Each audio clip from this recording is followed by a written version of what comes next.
Hey everyone, it's Ken Mazik from the Postcard Homes team. I hope you're having a great week and you're managing in this crazy heat wave that we have. What we're going to do today is go over the just released June 2020 TREB housing market charts and cover some of the market stats so that you get a better understanding of exactly what's happening in the Toronto real estate market.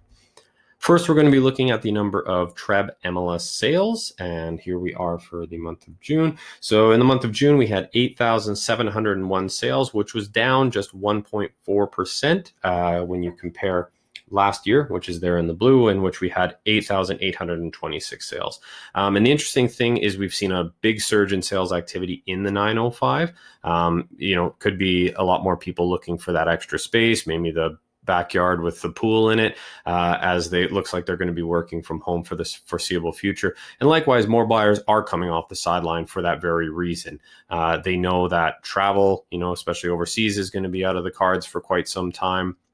They're going to be working from home indefinitely. So, they're looking for that finished basement, that extra bedroom, that little bit bigger of a backyard. So we've had really strong sales activity, and, probably more pertinent than the month over month sales is looking at what's happened since March. So obviously when the state of emergency was declared, we had that sharp drop. And since April, we've had a steady increase. And actually, if you look at the number of new listings, number of sales, compared to May, they're up 89%. And if you even seasonally adjust it, they're still up 84%. So there is very strong sales activity. The market is remaining very strong, very stable throughout all of this. If we look at the number of new listings, they're up slightly. You can see right here, they're up 2.1% year over year. But the interesting thing is that the number of active listings, that's the ones that remain on the market at the end of the month, is down 28.8%. So a lot of properties being listed are getting sold in short order. And once again, more sellers are starting to come off the sideline, as you can see the trend from April to June.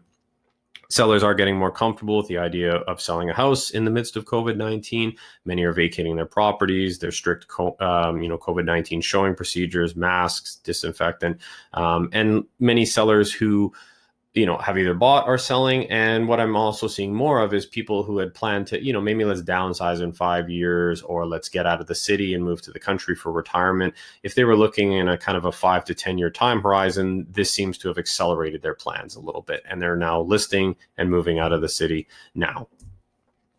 The sales to new listing ratio.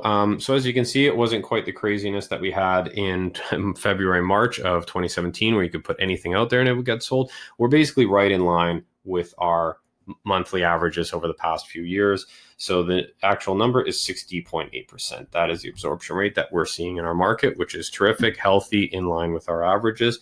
And the big one is the new average home price, record-setting home price in Toronto. So the previous was held in April of 2017 for $921,000, and June, right here, we've set a new price benchmark of $930,869. So that's across all housing types in Toronto. It's up 11% year over year. As well as the composite benchmark. If you take that number, so you get a little bit more of an accurate picture, it's still up 8.2% year over year as well. And the biggest gains happened in terms of prices in the 416 area. Detached homes were up an average of 14.3%. Semi-detached were up a jaw-dropping 22% year over year. Townhouses and condos were up 6.2% and 5.6% respectively. So we are seeing very strong prices. We're seeing a lot of confidence in the market. And really what we're also seeing is, once again, that delayed spring market happening into the summer. But I think people are getting more confident with the market as the economy starts to open up and we kind of adjust to the realities of buying and selling and living within COVID-19. More and more buyers and sellers are getting back into the market and looking to buy and sell. So I hope that helped give you a breakdown of the latest TREB numbers and what's happening in the housing market. I'm very excited to see what happens for July. We've definitely hit the ground running. There have been some big sales in a lot of the areas that we're tracking, and I think we're going to have another very strong month of activity. Thank you so much for watching and listening. Hope you have a great weekend, and we'll be in touch. Take care.